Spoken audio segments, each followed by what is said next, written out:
Halo sobat, pintu teater 1 telah dibuka. Baik lagi nih sama Mimin. Kali ini Mimin akan ngebahas salah satu film mengesankan dan terbaik di masanya. Film ini berjudul Ocean's 11, menceritakan tentang seorang pencuri setelah keluar dari penjara yang tak ada kapoknya. Di misi kali ini, pencuri tersebut pergi ke kota Las Vegas untuk berniat melakukan perampokan rumit di 3 kasino sekaligus. Tentunya perampok ini tak beraksi sendiri. Sebelum perampokan dimulai, pencuri tersebut mencari terlebih dahulu orang-orang yang menurutnya cocok untuk ia jadikan tim. Bagaimana tim kriteria yang perampok ini inginkan dan cara mereka merampok 3 kasino sekaligus? Tanpa menunggu banyak lama, mari kita mulai intronya.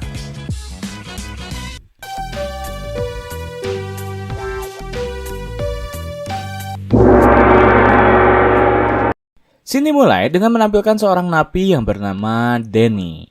Ia merupakan salah satu napi yang berhak untuk mendapatkan potongan masa tahanan.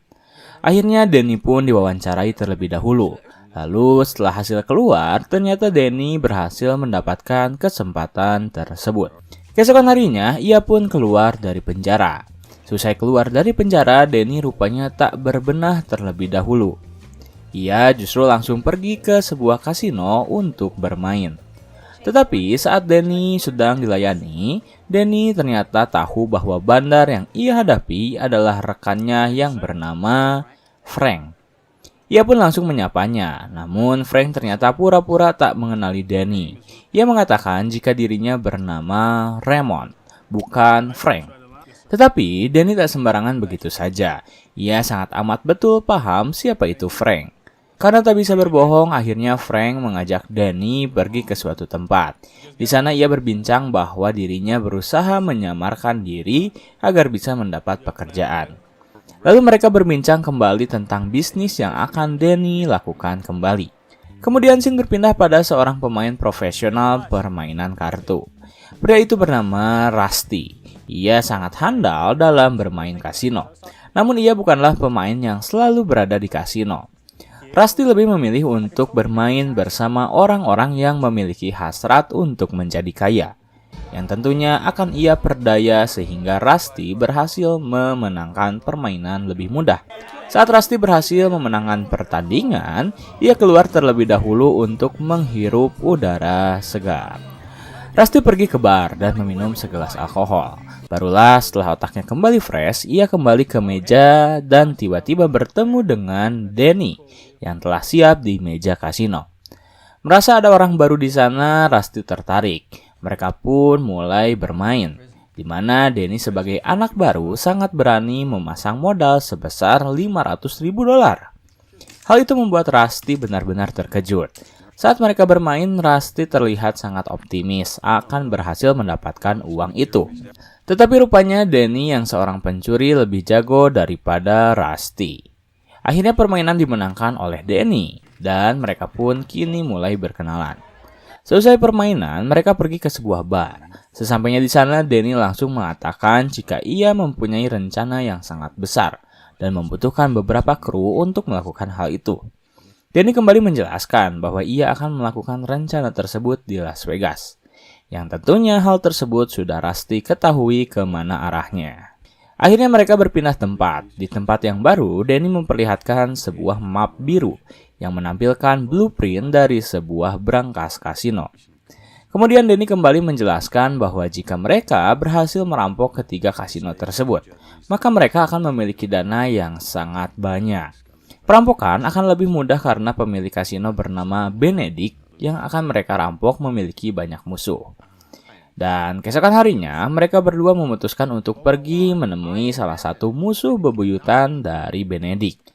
Sesampainya di sana, musuh bebuyutan Benedict menjelaskan beberapa keamanan yang telah Benedict pasang di kasino miliknya. Lalu ia juga memberitahu tentang 3 perampokan paling sukses yang pernah merampok kasino Benedict. Dari ketiga perampok tersebut, tak ada yang berhasil keluar dari kasino hingga ia selamat. Karena yang paling terakhir, meskipun ia berhasil keluar, perampok itu ditembak mati oleh para polisi. Musuh bebuyutan Benedict hanya memperingati Danny dan Rusty untuk memikirkan kembali rencananya matang-matang. Karena jika mereka memang benar-benar akan merampok kasino milik Benedict, maka mereka harus siap untuk menerima konsekuensinya, yaitu kematian. Danny hanya tersenyum, lalu mereka mulai mencari kru yang akan menjadi partner mereka. Frank telah menjadi salah satu dari tim. Kemudian terdapat Malloy, bersaudara yang akan bertugas sebagai supir. Di bidang elektronik terdapat seorang pria bernama Livingstone yang bisa diandalkan. Lalu di bagian pemegang ledakan adalah Besser. Saat Rusty merekrutnya, Besser saat itu tertangkap oleh polisi karena ia telah meledakkan sebuah brankas bank bersama rekan-rekannya. Beruntung Besser berhasil dibebaskan terlebih dahulu. Setelah Rusty berpura-pura menjadi petugas kepolisian, Rusty lalu membawanya pergi. Dan yang terakhir adalah Saul, seorang pria lansia yang pengalamannya cukup mereka butuhkan. Pada awal perekrutan, Rusty mengatakan jika Saul memutuskan untuk pensiun karena memiliki riwayat penyakit. Tetapi setelah Rusty menghampiri di sebuah pacuan kuda, Saul akhirnya mau bergabung bersama tim dengan tawaran upah yang sangat besar. Ketika tim telah berjumlah 10 orang, Danny merasa mereka perlu satu orang lagi sebagai pemegang eksekusi. Danny pun berpikir dan berdiskusi dengan Rusty, yang saat itu terlihat telah lelah. Setelah cukup lama berpikir, Danny akhirnya memiliki ide. Pada keesokan harinya, scene memperlihatkan seorang pria berkacamata sedang terlihat menyopet seseorang. Ia lalu keluar dari kereta dan diikuti oleh Danny. Saat mereka bertemu, pria berkacamata tersebut tiba-tiba menemukan sebuah kartu yang ternyata berasal dari Danny. Di kartu nama itu tertera nama dari Danny serta tempat yang akan menjadi pertemuan mereka. Akhirnya, ia bertemu dengan pria bernama Linus. Tanpa percakapan yang panjang, Danny hanya menyodorkan tiket pesawat untuk Linus sebagai tawaran pekerjaan untuknya. Danny bahkan mengatakan, ambil atau kau pulang. Dengan trik tersebut, Danny berhasil meyakinkan Linus jika ia sangat dibutuhkan di pekerjaan itu. Akhirnya tim telah berhasil dikumpulkan. Total terdapat 11 orang pria setelah penambahan seorang pria Cina bernama Yen. Mereka siap untuk merampok 3 kasino sekaligus di Las Vegas. Kemudian Danny pun segera mempertemukan 11 orang yang telah terbentuk menjadi tim di sebuah rumah milik musuh dari Benedict. Di sana mereka benar-benar dijamu secara spesial. Danny ingin timnya bahagia terlebih dahulu, agar mereka bisa lebih fokus ke pekerjaan mereka selanjutnya. Barulah setelah itu Danny mulai menjelaskan rencana yang telah ia buat. Danny ingin merampok 3 kasino sekaligus yang bernama Bellagio, MGM, dan Mirage. Ketiga kasino tersebut adalah kasino yang paling menguntungkan sekota Las Vegas. Berlanjut, Danny menjelaskan tentang keamanan. Ya, kasino yang paling menguntungkan tak semudah itu untuk mereka rampok. Digadang-gadang, ketiga kasino tersebut memiliki ruang keamanan brankas setara dengan brankas penyimpanan nuklir. Tentunya dengan penjagaan seketat itu, uang sebesar 150 juta dolar yang berada di dalam brankas akan setara dengan perjuangan mereka. Danny bahkan menyuruh timnya untuk membagi rata kepada 11 orang dan menyuruhnya untuk menghitung sendiri. Semua orang tergiur dengan uang sebanyak itu. Kemudian rencana berlanjut ke pemetaan. Rencana pertama, Danny ingin timnya melakukan pemindaian terlebih dahulu di semua kasino. Dimulai dari rotasi bandar hingga ke jalur kereta, uang tunai yang akan disimpan di brankas.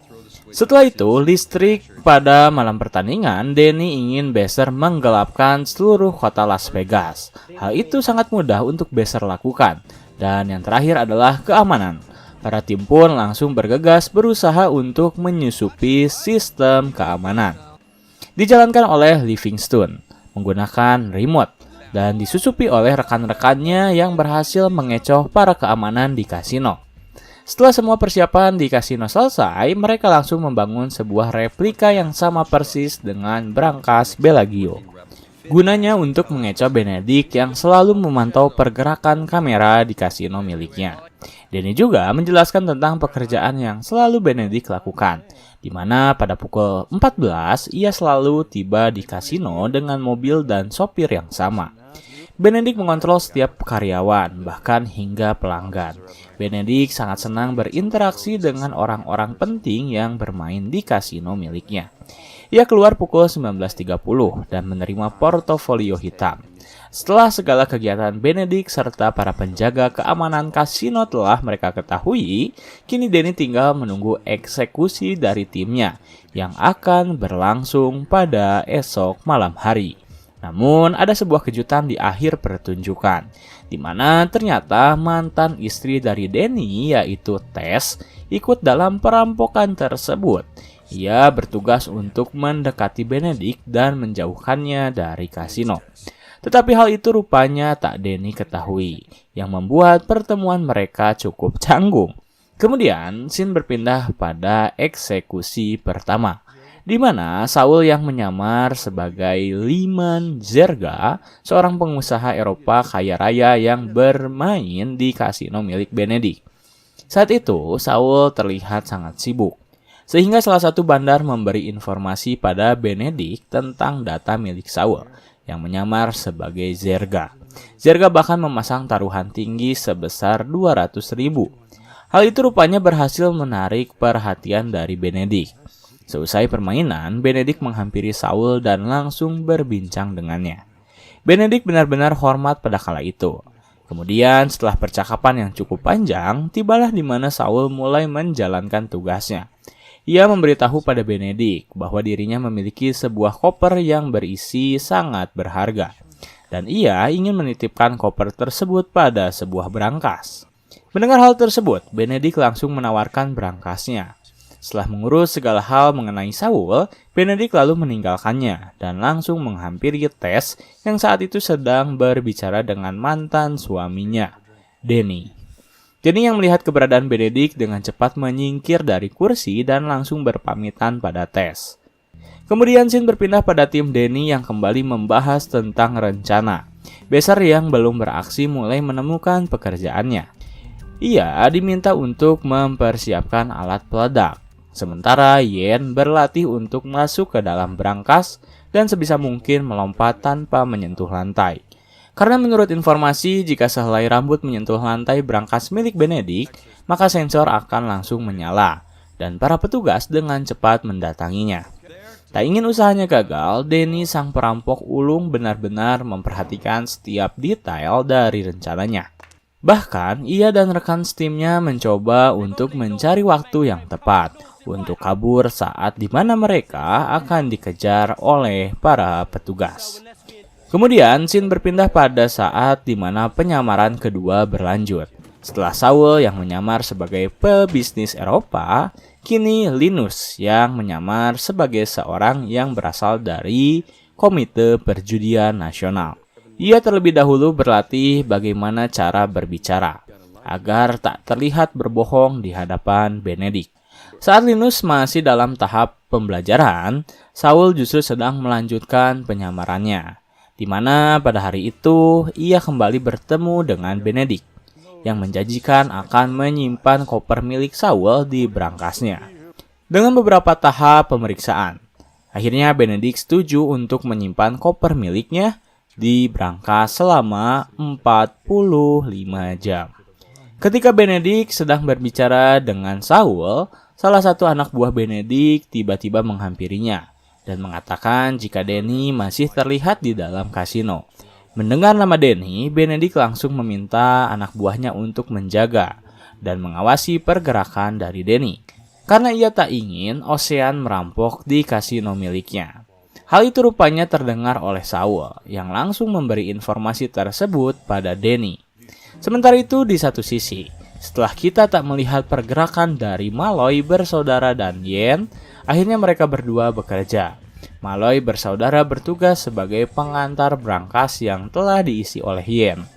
Sebelum mereka menjalankan tugas, Rusty terlebih dahulu meyakinkan bahwa Yen baik-baik saja di dalam. Dan setelah itu barulah mereka berdua masuk ke dalam kasino, di mana saat itu Linus telah menyamar dan mendekati Benedict untuk berbincang selama 2 menit dengan tujuan untuk mengalihkan perhatiannya. Di tengah perbincangan mereka berdua, Linus mengatakan jika komite menuding salah satu pegawai kasino milik Benedict yang bernama Frank diduga terlibat sebuah masalah. Mereka pun langsung menghampiri Frank yang telah bekerja sama dengan Linus. Di sana Frank pun langsung diinterogasi terkait kejahatan yang ia lakukan. Setelah diinterogasi cukup lama, akhirnya Linus pun memutuskan untuk membawa Frank pergi. Ketika teman-temannya telah bekerja dengan baik dan koper mereka telah tiba di brankas milik Benedict, Danny telah siap di posisinya bersama orang-orang yang telah ia sewa. Akhirnya saat Benedict telah pergi dari kasino untuk menonton pertandingan tinju bersama Tess, Danny mulai melancarkan aksinya. Begitu pula dengan Saul yang berpura-pura tersedak sehingga ia bisa menarik perhatian dari penjaga kasino. Dengan begitu, Danny bisa menyelinap masuk ke dalam lift dan langsung masuk ke daerah brankas. Ketika Saul tiba-tiba tak sadarkan diri, para penjaga kasino langsung menghubungi dokter yang ternyata adalah Rusty yang menyamar. Rusty berpura-pura memberi pertolongan pertama pada Saul. Dan setelah cukup lama ia melakukan pertolongan pertama, Rusty mengatakan pada para penjaga jika nyawa Saul tak bisa tertolong. Kemudian scene berpindah pada Danny dan Linus yang telah berada di daerah dekat brankas, di mana mereka telah berada di sekitar laser sensor milik brankas Benedict. Setelah merasa siap, Danny langsung menginformasikan pada Besser yang langsung mematikan seluruh listrik kota Las Vegas menggunakan bahan peledak miliknya. Sontak, seluruh kota langsung mati lampu dan Danny bersama Linus langsung terjun bebas menuju brankas.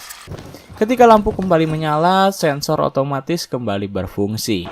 Sementara itu di tempat pertandingan tinju, terjadi kekacauan yang mengakibatkan Danny memutuskan untuk membawa Tess keluar dan kembali ke kasino. Di dalam kasino, Danny dan Linus yang telah berada di sekitaran brankas melihat keberadaan dua penjaga. Kemudian Danny melemparkan sebuah bom asap yang langsung membuat kedua petugas tersebut tak sadarkan diri. Barulah setelah itu, mereka berdua menunggu aksi dari Yen yang akan menancapkan sebuah bom di pintu belakang brankas. Di kejauhan, Livingstone dan Frank saling bertaruh. Frank menyimpan $10 dengan taruhan bahwa Yen akan jatuh dari brankasnya. Namun ternyata Frank kalah. Yen berhasil tepat berada di atas brankas meskipun ia sempat hampir terjatuh. Kemudian Yen merangkak ke atas pintu brankas dan menancapkan bom yang telah ia pasangkan. Lalu Yen mengetuk sebagai tanda jika bom telah siap. Namun saat Yen akan kembali ke posisinya, tangan ia tersangkut yang membuat Livingstone ketakutan karena Danny akan segera mengaktifkan bom. Ia sempat meminta Danny untuk tak menekan tombol bom, tetapi usahanya gagal. Danny tak mendengarkan permintaannya. Hingga akhirnya Danny menekan tombol bom yang telah berada di genggamannya. Namun saat Danny menekan, beruntung bom tak meledak dikarenakan alat peledak tak berfungsi. Danny pun bertukar alat dengan Linus, dan akhirnya bom berhasil meledak bersamaan dengan Yen yang berhasil menyelamatkan tangannya. Akhirnya $150 juta terpampang dengan jelas di hadapan mereka. Setelah itu, Danny dan Linus segera memindahkan uang yang berada di brankas. Saat uang telah dipindahkan, Rusty langsung menelpon Benedict yang baru tiba di kasino. Ia lalu meminta Benedict untuk memeriksa brankas miliknya. Mendengar hal itu, sontak Benedict langsung pergi ke ruang keamanan dan meminta pegawainya untuk melihat ke arah monitor.